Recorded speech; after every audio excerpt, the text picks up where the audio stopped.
Au sommaire de ce journal, dissolution du HCCT et du CESE, le ministre de la Justice défend une réallocation des ressources pour l'intérêt général. Journée digitale impactée au Sénégal, UNADEL promet la digitalisation des données sanitaires et des PME. Passation de service au Fonds de solidarité nationale, Dr Khalidou Ba passe le témoin à son successeur, Baïdi Niane. C'était tout pour les sommaires. Ravi de vous retrouver sur la télévision Tamashek. Mesdames et messieurs, bonsoir et bienvenue.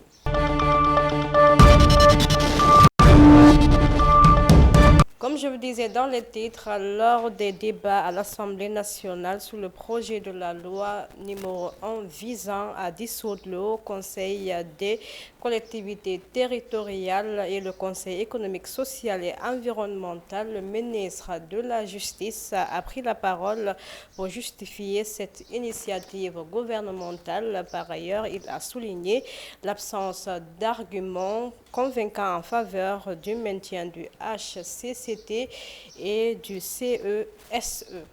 Être légitimement peut-être défendu.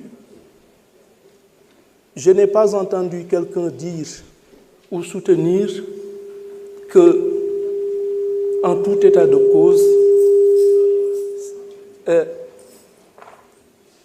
quels sont les avantages à maintenir ces institutions. C'est-à-dire quels sont, d'une façon générale, les inconvénients bien précisés qui pourraient résulter de ce projet de dissolution. Quels sont les préjudices que l'État du Sénégal pourrait encourir ou subir en dissolvant ces deux institutions qui sont, qu'on le veuille ou pas, je ne dirais pas budgétivores, mais dont les ressources pourraient être réorientées dans des secteurs beaucoup plus porteurs, beaucoup plus indispensables et beaucoup plus conformes à l'intérêt général. Je n'ai pas entendu un argumentaire dans ce sens-là, et c'est parce que justement il serait difficile de nous dire le préjudice que l'État pourrait subir en décidant de la dissolution de ces institutions. On a beaucoup parlé d'élégance. Mais l'élégance, c'est d'abord un état d'esprit, un comportement et peut-être un port. L'état d'esprit, c'est quoi en fait? C'est de permettre aux gens de préjuger, de présumer que les gens, même si on ne partage pas leur façon de voir les choses, sont animés des meilleures intentions. Manam, comme on dit en Wolof, rafet njort ci nit ñi suñu bëggee nit ñi rafet njort ci yow. Je crois que le principe élémentaire de l'élégance, c'est ça. Vouloir prêter aux gens des intentions qui ne leur ont jamais effleuré l'esprit, je ne pense vraiment pas que ça puisse participer d'une quelconque manifestation d'élégance. J'ai beaucoup de respect pour tout le monde et je ne vais pas déroger à ces règles et je pense que tout le monde mérite ce respect. Nous restons toujours dans le même sillage, dissolution du CESE HCCT. Prenant la parole devant l'Assemblée nationale, la députée de Ben Bok Yakar, Adji Mergane Kamouté, donne ses raisons pour lesquelles elle ne votera pas pour la dissolution du Haut Conseil des collectivités territoriales et le Conseil économique, social et environnemental. Suivant la députée de Ben Bok Yakar. Travail de l'emploi et des relations avec les institutions. Chers collaborateurs des ministres, je vous salue en vos rangs, gratte. Tout protocole confondu. Chers honorables collègues, je voudrais, monsieur le ministre, m'adresser au peuple sénégalais. Ce peuple sénégalais, ce vaillant peuple mature qui nous suit et dont je suis sûr qu'il nous prête attention. Je voudrais dire que moi, Adji Mergane Kanouté, je ne voterai pas ce projet de loi. Je ne voterai pas ce projet de loi pour trois raisons. La première raison du pourquoi je ne voterai pas ce projet de loi, c'est que le Haut Conseil des collectivités territoriales émane de la volonté populaire. Le Haut Conseil des collectivités territoriales est passé par le référendum. Le Haut Conseil des collectivités territoriales est issu des recommandations des assises nationales. Avec notre formation politique Union pour le développement du Sénégal, j'ai été signataire de la charte de bonne gouvernance des assises nationales. Et parmi les recommandations, il y avait le Conseil national des collectivités locales. Je vous renvoie aux articles 137, 138 et 139 de l'avant-projet de constitution de la Commission nationale de réforme des institutions, la CNRI. Et également, ça me permet d'interpeller des personnalités qui ont été signataires de la charte de bonne gouvernance. Je veux interpeller les Magou Pastef, et particulièrement le doyen Alakan.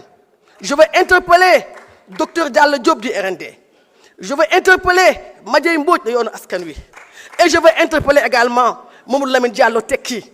La journée digitale Impact Day s'est tenue ce mardi, organisée par ENABEL et financée par l'Union européenne, avait pour objectif rassembler les écosystèmes et les acteurs du numérique pour le développement des 4D dans le secteur de la santé et de l'entrepreneuriat, ainsi que toutes les parties prenantes des deux inventions. A souligné que 15 structures de la santé ont été accompagnées dans le but de se digitaliser. Et le ministère de la communication, des télécommunications et du numérique. Ces deux interventions ont touché les régions du centre du Sénégal, où nous avons travaillé dans le premier volet avec les structures de santé. 15 structures de santé ont été accompagnées avec le ministère de la Santé à se digitaliser à travers 5 piliers. Le premier, la mise à niveau du réseau informatique. Le deuxième, l'équipement informatique. Le troisième pilier sur lequel nous avons travaillé, c'est le renforcement de compétences sur toute la chaîne du système de santé. Le quatrième a été le déploiement d'un système d'information incluant un dossier patient électronique. Et le dernier pilier sur lequel nous travaillons, c'est donc l'interfaçage et l'interconnexion, l'interopérabilité entre le système d'information que nous avons déployé qui s'appelle Open Clinic et le système de gestion de l'information sanitaire, national de gestion de l'information sanitaire, le DHIS2. Donc il s'agissait de présenter les résultats auxquels nous sommes ensemble arrivés avec le ministère, de tirer des leçons et de partager ces leçons et d'émettre quelques recommandations afin que l'ensemble des acteurs qui sont rassemblés dans cette journée puissent repartir et nourrir leurs propres initiatives. Le deuxième projet, la deuxième intervention que nous avons partagée touche les micro, petites et moyennes entreprises, également dans les régions du centre, où avec le ministère en charge du numérique, nous avons travaillé à accompagner, à capaciter et à former donc 202 micro-entreprises sur les compétences digitales et sur des compétences managériales qui leur ont permis aujourd'hui de changer complètement leur façon d'aborder donc leur activité entrepreneuriale.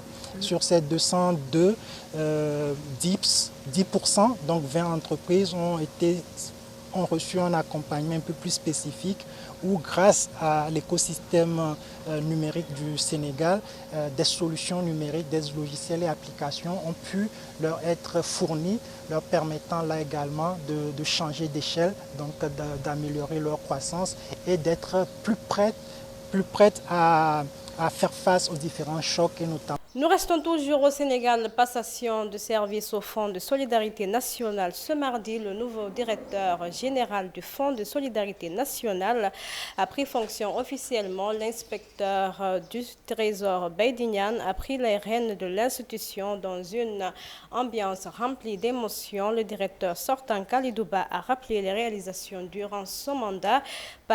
Pour sa part, conscient des défis qui l'attendent, le directeur général Antran Baïdignan entend inscrire son action dans une dynamique de renforcement du FSN.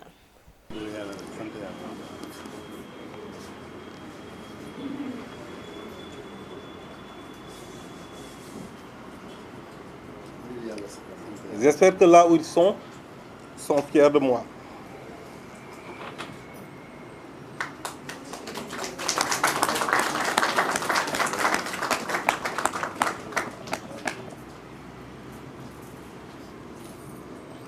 Et continueront à veiller sur moi. Pour ma part, je m'évertuerai à rester sur la voie qu'ils m'ont tracée. Je voudrais ensuite remercier les plus hautes autorités politiques et administratives de ce pays pour la confiance et l'espoir qu'ils placent en moi en me confiant les rênes du FSN.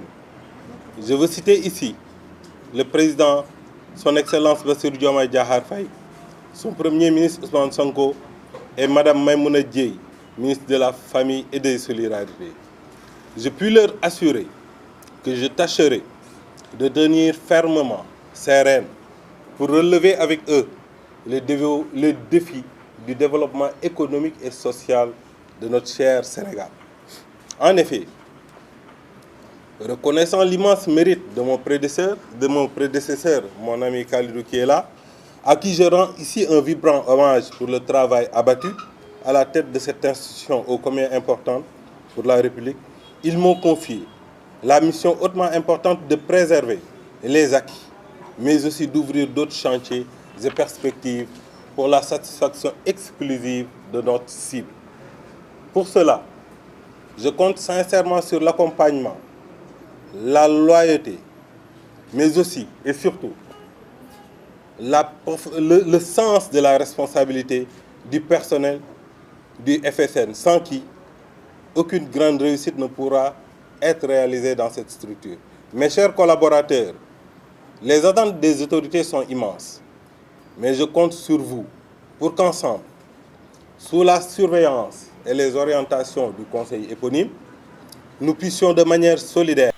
En prélude à la semaine nationale du pain aux céréales locales qui se tiendra du 5 au 7 septembre au 6 à Dakar, la Fédération nationale des boulangers au Sénégal a organisé une série d'activités visant à sensibiliser les institutions politiques, économiques et sociales du pays qui jouent un rôle crucial dans la promotion du consommé local. Suivons cet élément. Montrer que l'État du Sénégal est en train de subventionner cette baguette que vous êtes en train d'acheter à 150 francs. 0% droit de douane, 0% de TVA. Au même moment, la farine de mil que j'achète pour faire cette baguette-là est surtaxée. Ça veut dire que je paye Mamel Diabot 18% de TVA pour qu'il me vende cette farine-là. Donc l'intérêt de la semaine, c'est de dire, si l'État pensez à mettre, comme il a fait avec le blé, de dire dans une phrase, nous suspendons la farine de blé. Actuellement, ce qu'ils ont mis, ils ont seulement dit, nous suspendons la TVA sur la farine de blé. Point.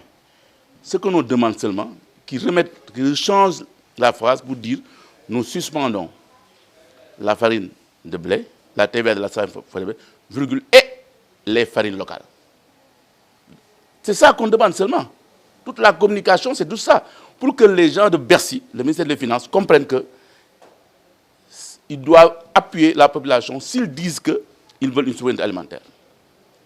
Une souveraineté alimentaire doit pouvoir se faire par des actes administratifs d'abord avant d'aller sur le terrain. Voilà le sens.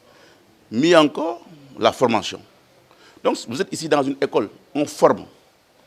Nous voulons former beaucoup de jeunes. La FNBS a fait un recensement dans le cadre de ce projet qui nous a appuyé le futur. On a recensé 4500 jeunes et femmes qui veulent se former. Mais où? Il n'y a pas beaucoup d'écoles professionnelles, en fait, en réalité. Il y a des écoles qui s'ouvrent, mais le professionnalisme doit passer par les professionnels.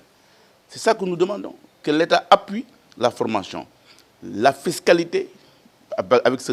Au Nigeria, au moins 81 personnes ont été tuées et d'autres sont portées disparues après une nouvelle attaque djihadiste dans le nord-est selon les autorités locales. Selon la police de l'État de Yob, environ 150 membres présumés du groupe Boko Haram munis d'armes à feu et de grenades ont attaqué à moto le village de Mofor ce dimanche vers 16 h. Actualité internationale, lors de sa visite au siège de Huawei, le président malien Assimi Goïta a signé un mémorandum d'entente entre la société malienne de transmission et de diffusion et Huawei Mali dans le cadre du projet Mali numérique. Ce partenariat ambitieux prévoit le déploiement de 1000 km de fibres optiques. Ainsi prend fin cette édition d'information. Merci de l'avoir suivi sur la télévision Tamashek, la culture au cœur de l'Afrique. Prenez soin de vous et bonne suite de programme à notre compagnie.